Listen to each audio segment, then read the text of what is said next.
स्वस्ति श्री गणेशाय नमः। स्वस्ति श्री गोवर्धननाथो विजयते। स्वस्ति श्री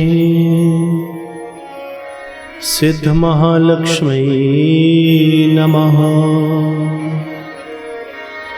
स्वस्ति श्री गुरुचरणकमलेभ्यो नमः।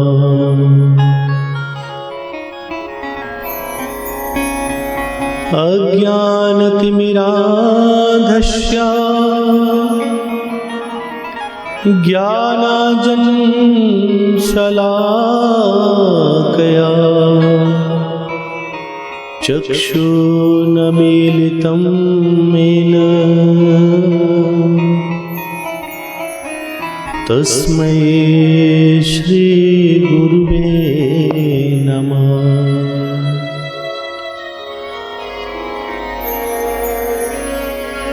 वक्रतुण्डमहाकाय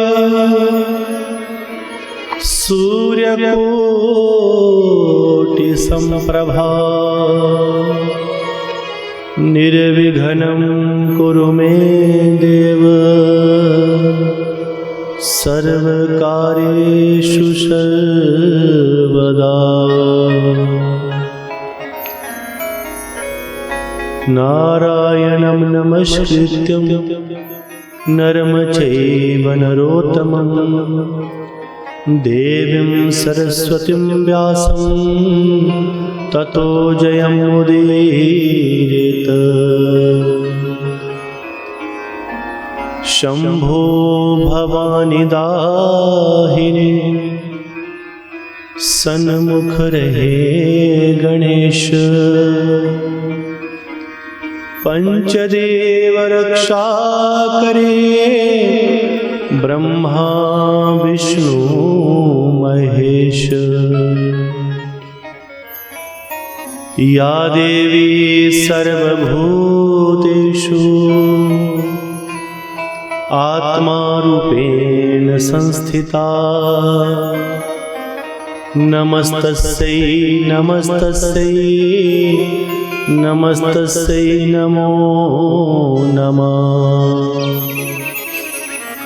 ॐ ऐं ह्रीं क्लीं चामुण्डायै विच्चै नमो नमः।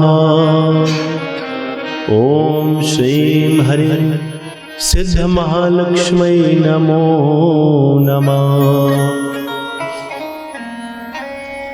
मनोजवं मारुततुल्यवेगं जितेन्द्रियं बुद्धिमतां वरिष्ठं वातात्मजं वानरयूथमुख्यं श्रीरामदूतं शरणं प्रपद्ये।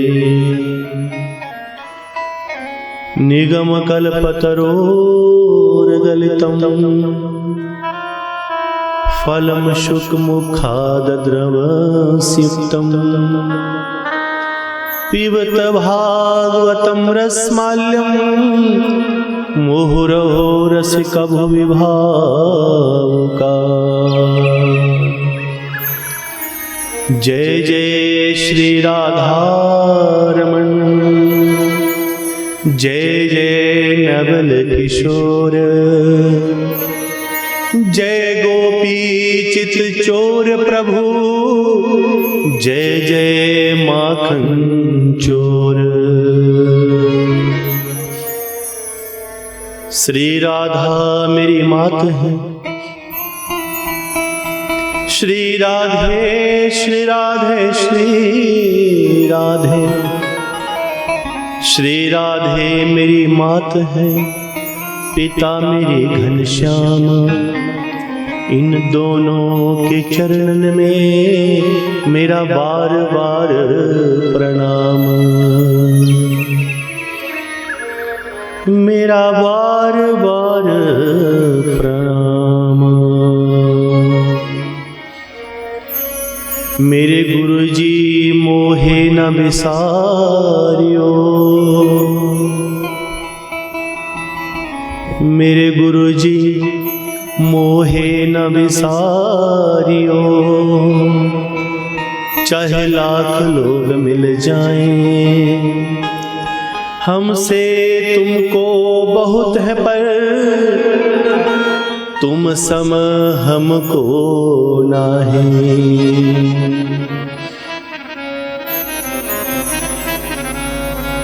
ऐसी करी मेरे गुरुदेव दया, मेरे मोह का बंधन तोड़ दिया।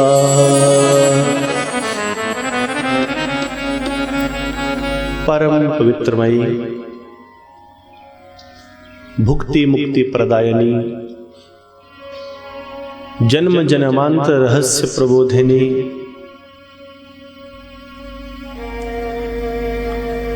प्रभु श्री कृष्ण की ये पावन बांगमयी मूर्ति ब्रजराज रसराज आनंद घन राधा रमण गोपी चित चोर तिरछी चितवन से सबको घायल करने वाले भगवान बाल मुकुंद श्री कृष्ण जी की इस पावन छवि के पावन सानिध्य में और उनके प्रेम में पूरी तरह से डूब जाने की इच्छा से उपस्थित आप सभी कृष्ण प्रेमी, और मैं यूं कहूं तो आप सभी गोपियां जो परमात्मा कृष्ण के उस रसामृत का पान करने के लिए आई हैं, उनके उस पावन रूप की रस माधुरी को अपने हृदय में संजोने के लिए आई हैं। आप सभी पुण्य आत्माओं को समस्त आचार्य वृंद और संगीतज्ञ बंधुओं सहित इस गांव, इस क्षेत्र और इस पावन भूमि के समस्त देवी देवताओं को प्रणाम करता हुआ और आपके बीच में बैठे उस निराकार सूक्ष्म रूप परमात्मा को प्रणाम करता हुआ आज की कथा के आरंभ की आज्ञा चाहता हूं। हे प्रभु, जिस प्रकार आप पिछले 4 दिनों में हमें आनंदित किए हैं, उसी प्रकार आज कथा के पंचम दिवस में प्रवेश करते हुए आपकी पूर्ण कृपा को हम प्राप्त करें और ऐसी हम करनी करें कि हमारे दिल की भी वो श्याम सुंदर चोरी कर जाए। एक शरीर का पति है, एक शरीर की पत्नी है और एक आत्मा का पति है, जिसे सच्चा पिया कहा है, जिसे सच्चा परमात्मा कहा है। और उस पिया को पाने के लिए सतगुरु की कृपा विशेष महत्वपूर्ण है, विशेष भूमिका है गुरु कृपा की। जब तक गुरु कृपा नहीं होती तब तक हमें परमात्मा के उस दीदार का आनंद नहीं मिल सकता। तो इसलिए अपने अपने गुरुदेव के चरणों का वंदन करते हुए पूज्य पासत गुरु महाराज श्री सिद्धयोगी बाबा जी के पावन सानिध्य में और उनके श्री चरणों में प्रणाम करते हुए आइए कथा के प्रवाह में बह जाएं और उस राधा रानी सरकार की भांति कृष्ण के प्रेम को हम भी प्राप्त करें। ऐसी करी मेरे गुरुदेव दया, मेरे मोह का बंधन तोड़ दिया। ऐसी करी मेरे गुरुदेव दया, मेरा मोह का बंधन तोड़ दिया। ऐसी करी मेरे गुरुदेव दया, मेरा मोह का बंधन तोड़ दिया। ऐसी करी मेरे गुरुदेव दया, मेरा मोह का बंधन तोड़ दिया। ऐसी करी मेरे गुरुदेव दया, मेरा मोह का बंधन तोड़ दिया। मेरा मोह का बंधन तोड़ दिया। मेरा मोह का बंधन, सभी गाइए प्रेम से, तोड़ दिया। मेरा मोह का बंधन तोड़ दिया। मेरा मोह का बंधन तोड़ दिया। मेरा मोह का बंधन तोड़ दिया।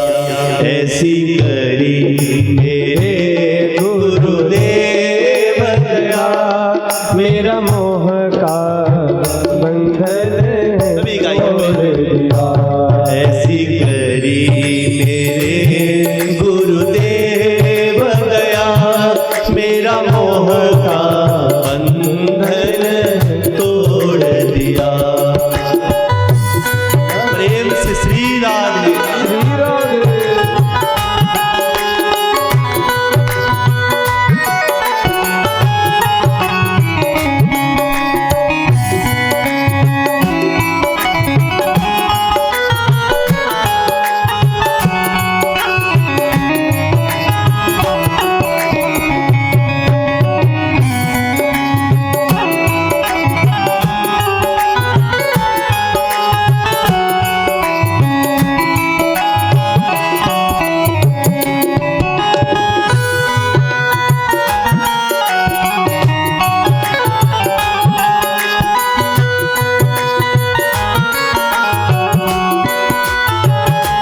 कोई ढूंढते है मथुरा नगरी, कोई ढूंढते हैं मथुरा नगरी। कोई ढूंढते है मथुरा नगरी।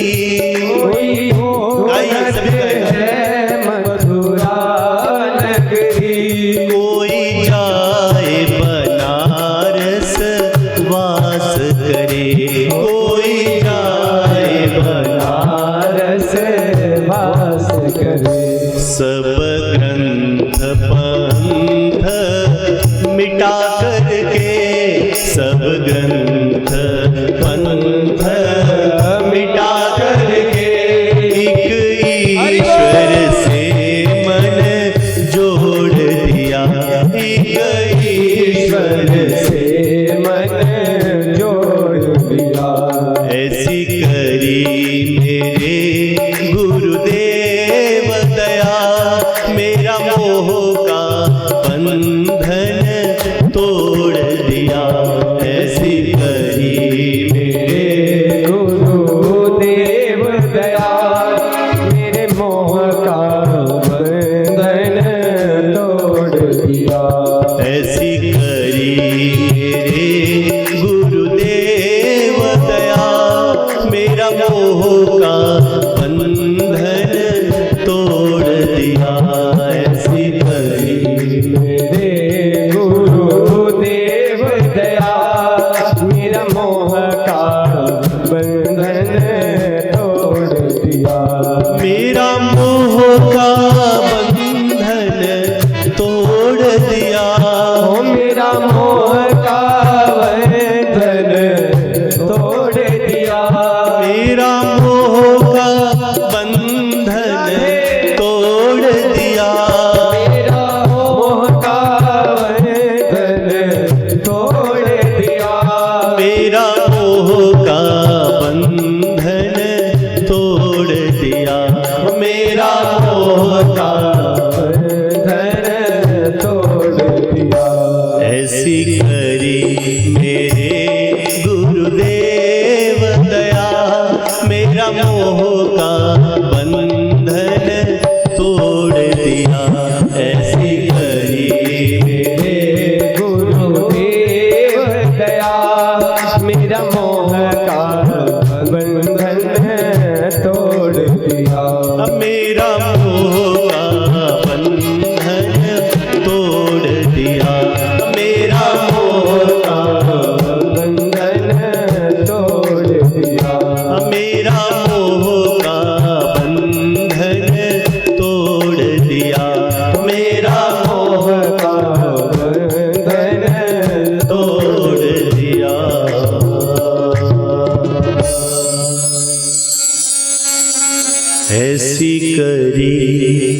मेरे गुरुदेव दया,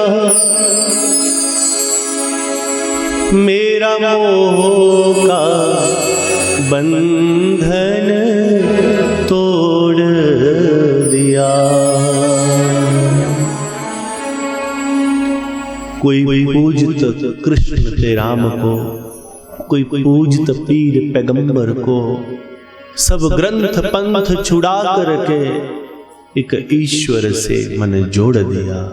ऐसी करी मेरे गुरुदेव दया, मेरे मोह का बंधन तोड़ दिया। समस्त ग्रंथों से निर्ग्रंथ बना देना,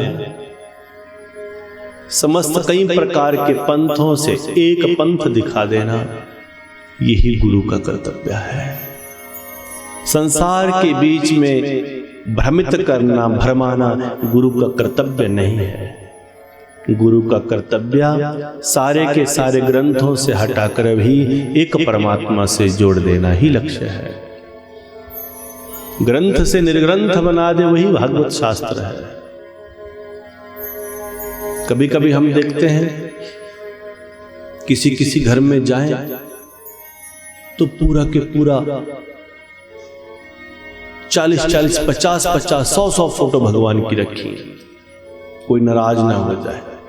ऐसा ना हो कि हनुमान जी की फोटो लगा दी तो कहीं कुल माता नाराज ना हो जाए, कहीं विष्णु जी की फोटो लगा दी तो कहीं शिव नाराज ना हो जाए। सबकी फोटो 40-50 फोटो। कहीं कहीं घर में जावे तो क्या देखें, यूं किताबों के ढेर।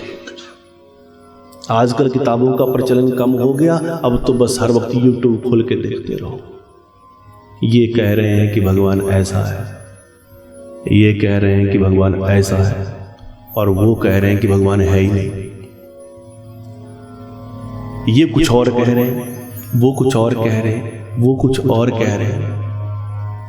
जितनी देर हम यूट्यूब के ऊपर फालतू की चीजें खंगालने में लगते हैं, वाद विवाद में लगते हैं, तर्क वितर्क में लगते हैं, अगर उतनी देर कहीं हम यहां से खंगालना शुरू कर दें तो मुझे लगता है कि सारे के सारे ग्रंथ हट जाएंगे, सारी यूट्यूब के चैनल बंद हो जाएंगे। कहा गया अपने घर में एक फोटो सतगुरु की, एक फोटो किसी एक रूप में मानने वाले आपके परमात्मा की। जिस भी किसी रूप में आप परमात्मा को मानते हैं, एक रूप मान लीजिए, चाहे हनुमान जी का रूप, चाहे मैया जी का रूप, चाहे शिव शंकर जी का रूप, चाहे कान्हा जी का रूप, एक रूप, एक फोटो सतगुरु महाराज की, जिसको आप अपना आदर्श मानते हैं, जो आपके जीवन की नैया को पार लेकर जाता है। या तो एक फोटो गुरु की, एक फोटो भगवान की, और तीसरी फोटो अपने माता पिता की। उसके अलावा चौथी फोटो लगाने की जरूरत नहीं। अलग अलग प्रकार की फोटो लगाने की कोई आवश्यकता नहीं। सारे शास्त्रों में कहा है, प्रथमे गुरा जी को वंदना, द्वितीय आद गणेश, तृतीय स्मरामा शारदा, मोहे कंठ करो प्रवेश। दुनिया जहान के जितने भी कुछ भी हम कार्य करते हैं, हे माता सरस्वती आपकी कृपा से होते हैं, परंतु उसी में सब मस्त विद्वान जन कहते हैं प्रथमे गुरा जी को वंदना। सबसे पहली जो वंदना है, सबसे पहला जो पूजन के लिए अधिकारी अगर कोई है तो वो सतगुरु है। भगवान श्री गणेश जी से पहले भी सतगुरु का ही पूजन कहा गया है।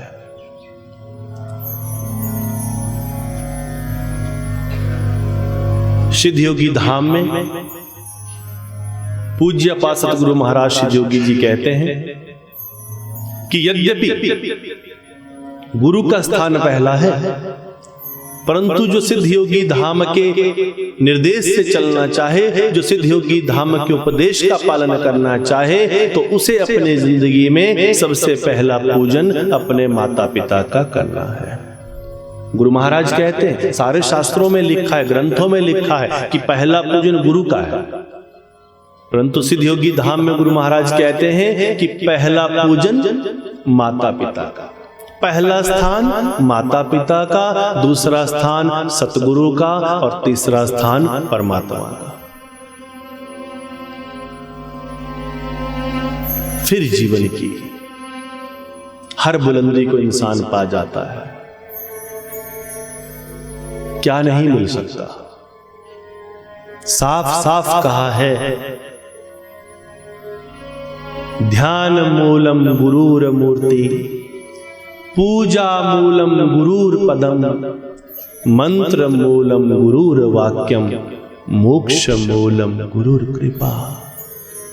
ध्यान के लिए, ध्यान करने के लिए अगर कोई फोटो है, अगर कोई तस्वीर है, अगर कोई रूप है, तो वो सतगुरु का है। पूजा करने के लिए अगर कोई चीज है तो वो गुरु के चरण है, गुरुपाद है। अगर दुनिया में सबसे बड़ा मंत्र कोई है तो वो गुरु से निकला हुआ, मुख से निकला हुआ वाक्य है। और मोक्ष को प्राप्त करने के लिए अगर कुछ शक्ति संसार में है तो वो गुरु कृपा है। गुरु कृपा के बिना मोक्ष प्राप्त नहीं हो सकता। एक व्यक्ति अपने गुरु के पास गया, गुरुदेव भक्ति तो करें ना करें, वो तो होवे ना होवे, परंतु गुरुदेव एक कृपा कर दीजिए, मेरे घर में ना धन का बड़ा अभाव है, मैं बहुत गरीबी में जी रहा हूं, हे गुरुदेव ऐसी कृपा कीजिए कि मेरी गरीबी मिट जाए। आप तो तरह तरह के बीज मंत्र देते हैं, आप मेरी गरीबी मिटाने का मंत्र मुझे दे दीजिए। गुरुदेव कहते हैं, अर्थ प्राप्ति हेतु, धन की प्राप्ति हेतु गायत्री मंत्र के 24 पुरस्चरण पूरे कीजिए, आपको अर्थ की प्राप्ति हो जाएगी, धन की प्राप्ति हो जाएगी। वो गरीब व्यक्ति अपने सतगुरु का ध्यान करके, आशीर्वाद लेके, प्रणाम करके निकला, अपने घर गया और एकांत में बिल्कुल साधना में लीन हो गया। गायत्री माता के 24 पुरस्चरण पार कर दिए। गायत्री मंत्र के 24 पुरस्चरण पूरे हो गए, ना तो लक्ष्मी मैया जी दिखे, ना लक्ष्मी दिखे, ना धन दिखे, ना दौलत दिखे।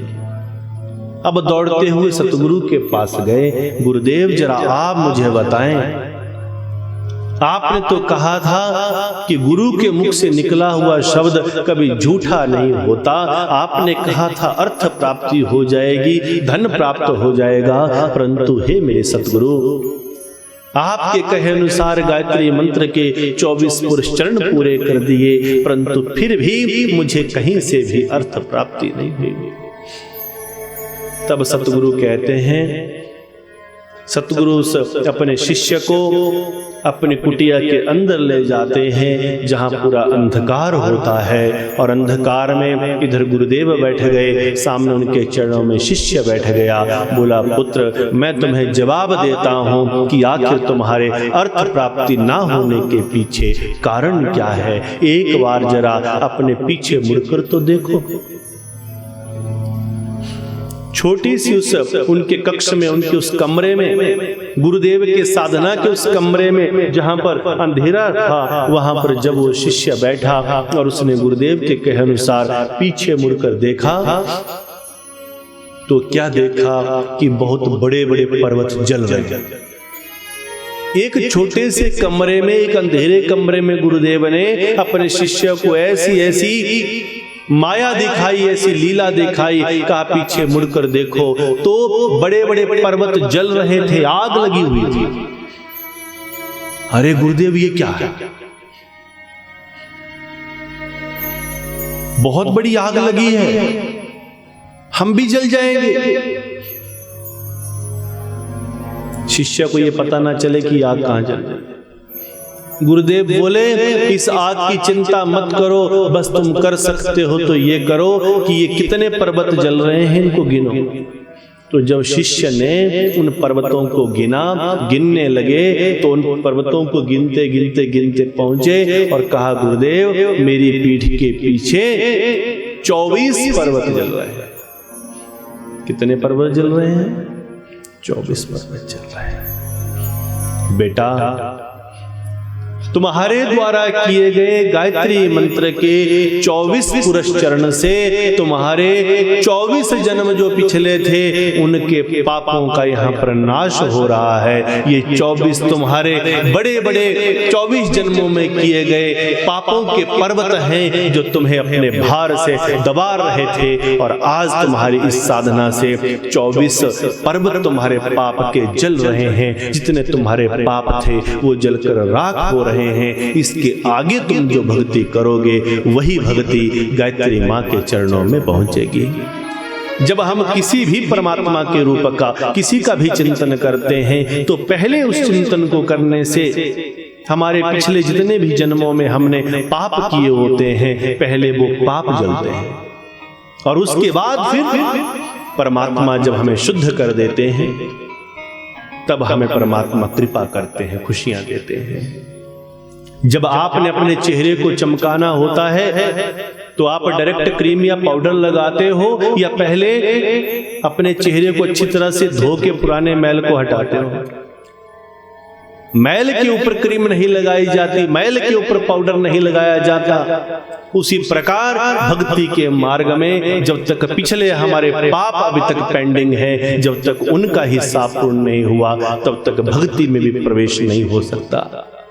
24 पुरुष चरण पूरे करने से 24 बड़े बड़े पर्वत जल रहे थे। उस व्यक्ति के जीवन के पिछले सभी जन्मों के पाप जल रहे थे, और कहा अब तुम एक बार भी जब कह दोगे हे गायत्री माता तो तुम्हारा जीवन धन्य हो जाएगा। फिर तुम्हें 24 पुरुष चरण पूरे करने की आवश्यकता नहीं है। दुख तो ये होता है कि जब व्यक्ति सत्संग में प्रवेश करता है तो व्यक्ति धैर्य नहीं रखता है। जितने हमारे बच्चे जिनकी पढ़ाई चल रही है, जो किसी टेस्ट की तैयारी कर रहे हैं, कोई भर्ती लगा रहे हैं, तो वो क्या करते हैं? वो अपने धैर्य को खो देते हैं, अपने विवेक को खो देते हैं। 2 बार टेस्ट दिया तो लगता है मैंने बहुत बड़ा काम कर दिया। जरा अपने मन से ये पूछें कि क्या आपने उस टेस्ट को पास करने के लिए क्या आपने उतनी पढ़ाई कर दी है जितनी आप कर सकते थे? क्या आपने उतनी पढ़ाई कर दी जितनी कर सकते थे? पुराने पापों का समापन। वो शिष्य समझा, गुरुदेव के चरणों में प्रणाम किया और कहा गुरुदेव अब क्या आज्ञा है? बोला बस अब मेरा आशीर्वाद लेकर माँ के चरणों का ध्यान करके जो तेरे मन में आए वो करता चल। गुरु कृपा हुई, घर में गया, एकांत में बैठा, गायत्री माता का ध्यान किया, गुरु का ध्यान किया, और आंखें बंद करके ध्यान करते करते अंतर से एक इंट्यूशन हुआ, अंतर से एक ज्ञान जागृत हुआ। कहा तुम कुछ लिखो। उस व्यक्ति ने अपने गुरु का ध्यान करके और गायत्री माता का ध्यान करके कुछ लिखना शुरू किया, और धीरे धीरे लिखते लिखते एक बहुत बड़ा ग्रंथ लिख डाला, और उस ग्रंथ का नाम पड़ा पंचदशी नामक वेदांत। पंचदशी नामक वेदांत उस व्यक्ति ने लिख डाला, दुनिया के बीच में फेमस हो गया। उसका नाम पड़ा स्वामी विद्यारण्य महाराज। स्वामी विद्यारण्य महाराज के नाम से वो गरीब व्यक्ति, वो साधारण व्यक्ति प्रसिद्ध हो गया, और पूरी दुनिया की संपत्ति उसके चरणों में गिर गई। दुनिया के लोग उसे ढूंढने लगे। अर्थ ये है कि गुरु की कृपा होते हुए समय नहीं लगता, बस केवल और केवल एक धैर्य की आवश्यकता है। पल पल छिन छिन ये संसार की माया हमें हमारे मार्ग से हटाएगी। पल पल छिन छिन ये संसार की माया, वो चाहे हमारे बीवी बच्चे, पति पत्नी, रिश्तेदार, भाई बहन, गांव परिवार, ये समाज, जब जब हम अच्छे मार्ग पर चलेंगे, जब जब हम धर्म के मार्ग पर चलेंगे तो सब के सब हमें हटाने की कोशिश करेंगे। आप अपने घर में कभी ऑब्जर्व करना, आप आराम से टेलीविजन लगाना, पिक्चर देखना, आपके घर में कोई नहीं आएगा, और तो और आपके फोन पर घंटी भी नहीं बजेगी।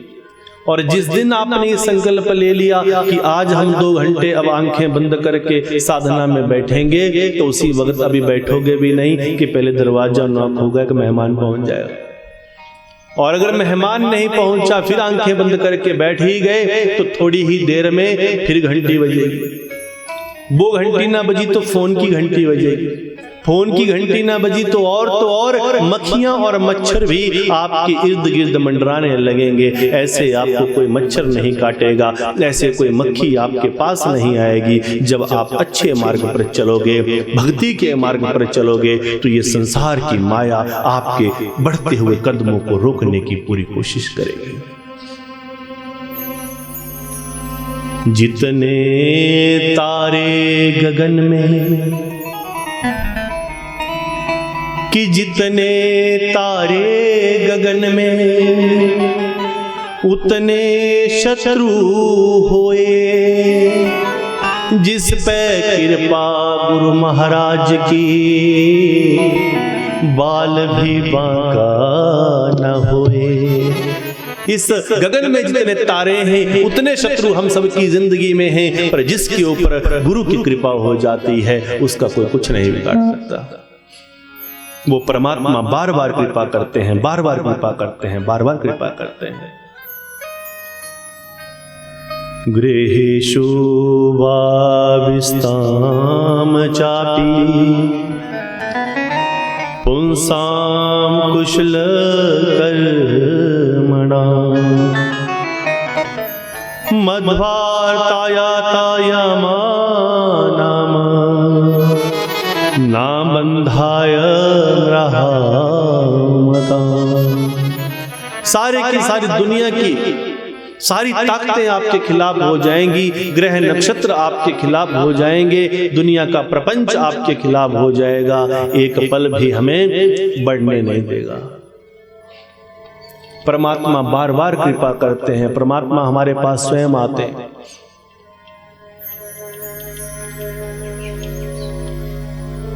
भगवान स्वयं हमारी पुकार सुनते हैं।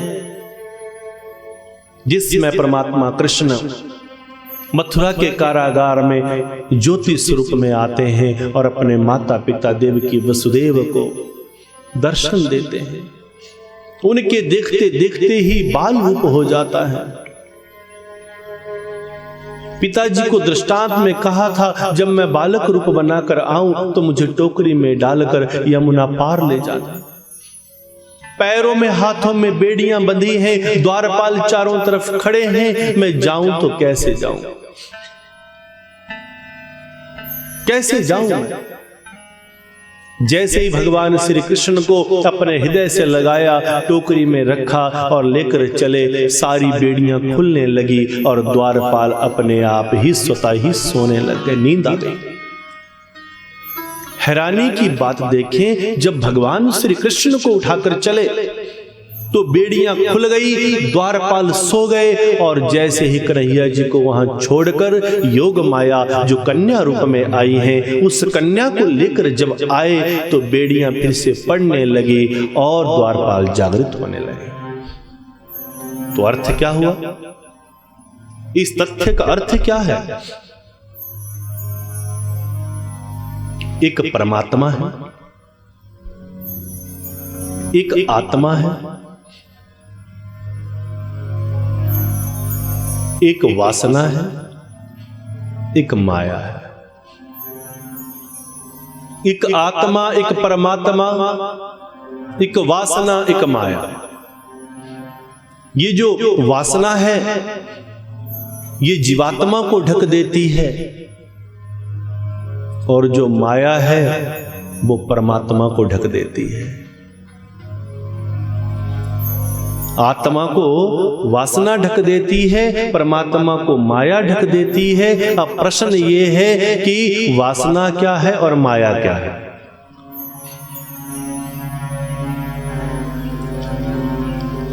इसकी सीधी सीधी सी परिभाषा, ये पूरा के पूरा संसार हमारी आंखों के सामने जो कुछ भी दिख रहा है वो परमात्मा की माया है। ध्यान दीजिएगा, ध्यान से समझिएगा कि माया क्या है, वासना क्या है।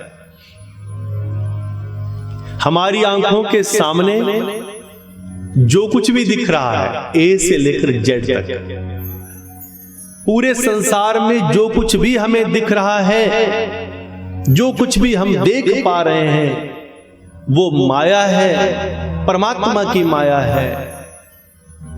फिर चाहे हमारे बीवी बच्चे धन दौलत कुछ भी, ये परमात्मा की माया है, परंतु इसे पूरा के पूरा अपना बना लेने की जो इच्छा है वो वासना है। ये माया हम सबके कल्याण के लिए है, ये माया हम सबके प्रयोग करने के लिए है, ये माया हमें सुख सुविधा देने के लिए है, ये माया हमारे जीवन को आनंदित करने के लिए है। परंतु तब तक जब तक हम इस माया को समझें कि ये माया है, ये प्रयोग करने की वस्तु है, प्रयोग करनी है और फिर हमने छोड़ देनी है। घर में रहना, घर में रहना माया है और घर को अपना समझ लेना वासना है। ये खेत परमात्मा ने मुझे दिए हैं, मैं इनसे कमाऊंगा, अपने परिवार का लालन पालन करूंगा। ये परमात्मा की माया के अधीन हम चल रहे हैं। नहीं, ये खेत मेरा ही है, अब मैं इस खेत को बिल्कुल नहीं छोड़ूंगा। मेरे पिता के साथ मान लीजिए किसी का बंटवारा हुआ, उनके पिता ने उनको एक को दोनों को बराबर करके 2-2 बीघा जमीन दे दी। बराबर 2-2 बीघा जमीन परमात्मा की माया के अनुसार मिली, जाओ इससे तुम सुख सुविधाओं का आनंद लो।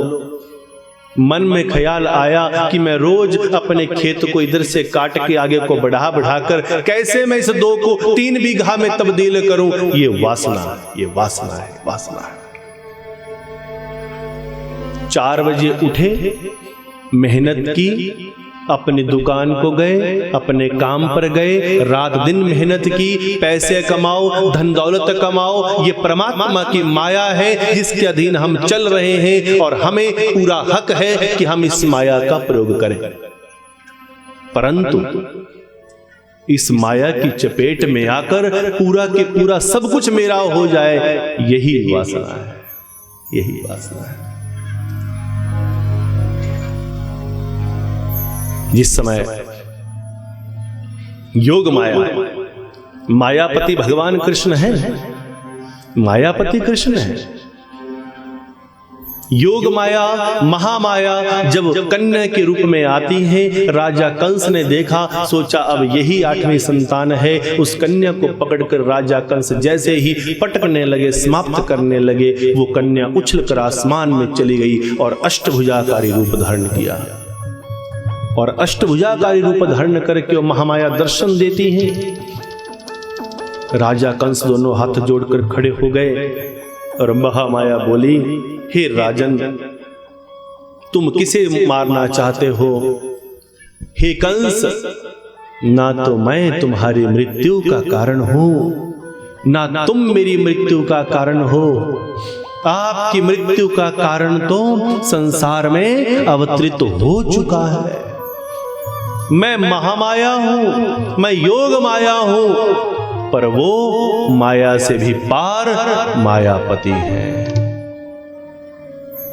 कंस की आंखों के आगे से पर्दा हट गया, अष्टभुजाकारी मां का दर्शन किया।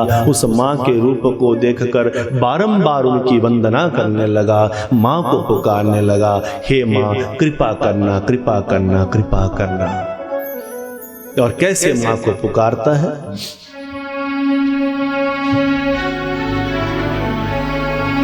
मुँह फेर जिधर देखूं, मुझे तू ही नजर आए। हे मां, आज कंस की आंखों से आगे से सारा पर्दा हटा दिया मां ने। महामाया ने सारा पर्दा हटा दिया, कहा जिसे तुम अपनी मृत्यु का कारण सोच रहे हो वो साक्षात परब्रह्म है और वो आ चुका है। इस समय तो राजा कंस को केवल एक ही बात दिखे कि हे मां, तेरी कृपा मुझ पर है, मैं जहां भी देखता हूं मुझे तू ही दिखती है। मुँह फेर जिधर देखूं, मुझे तू ही नजर आए। माँ छोड़ के दर तेरा, माँ छोड़ के दर तेरा, कोई और किधर जाए। माँ कोई और किधर जाए। मुँह फेर जिधर देखो,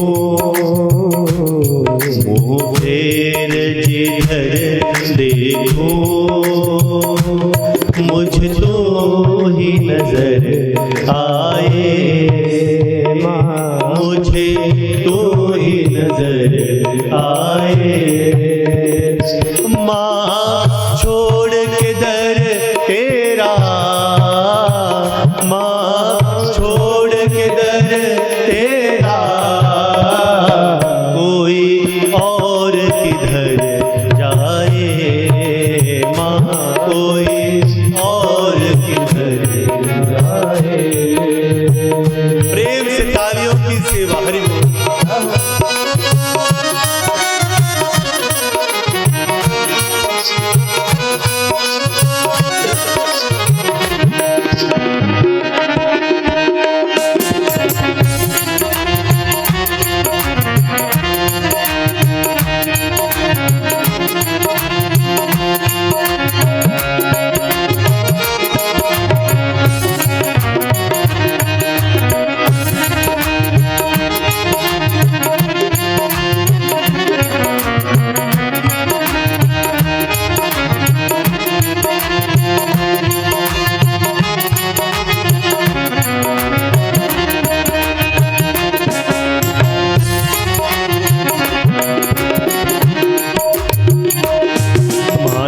मैं पापी हूँ, मुझे खबर गुनाहों की, मुझे इतनी सजा देना मेरे रवाओं की। माना कि मैं पापी हूँ, मुझे खबर गुनाहों की, मुझे इतनी सजा देना मेरे गुनाह। आज राजा कंस को सब कुछ याद आ गया है कि मैं पापी हूँ, मैं गुनहगार हूँ, मैंने कितने पाप किए हैं। जब महामाया अपना पर्दा हटाती है तो सब कुछ याद आ जाता है कि मैं कौन हूँ और मैंने क्या क्या किया है। रो रो कर ये राजा कंस आज माँ से प्रार्थना कर रहा है, हे माँ मेरे ऊपर कृपा करो, हे माँ मेरे ऊपर कृपा करो। भाव से दोनों हाथ ऊपर करके और माँ का ध्यान करते हुए, माना कि मैं पापी हूँ, मुझे खबर गुनाहों की, मुझे इतनी सजा देना तेरे रवाबों की। माना कि मैं पापी हूँ, मुझे खबर गुनाहों की, मुझे इतनी सजा देना मेरे रवाबों की। तेरे दर पे हो सर मेरा, तेरे दर पे हो सर मेरा, तेरे दर पे हो सर मेरा, तेरे दर पे हो सर मेरा। मेरी जान निकल जाए माँ, मेरी जान निकल जाए। मुँह फेर जिधर देखूं, मुझे तो ही नजर आए। माँ मुझे तो ही नजर आए, माँ मुझे तो ही नजर आए, माँ मुझे तो ही नजर आए। माँ छोड़ के दर तेरा, माँ छोड़ के दर तेरा, कोई और किधर जाए।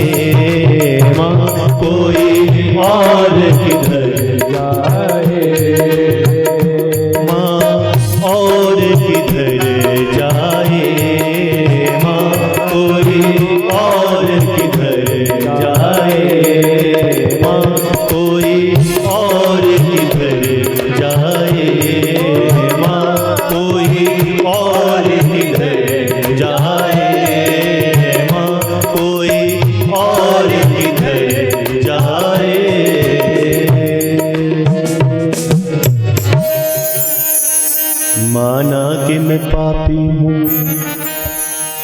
मुझे खबर गुनाहों की,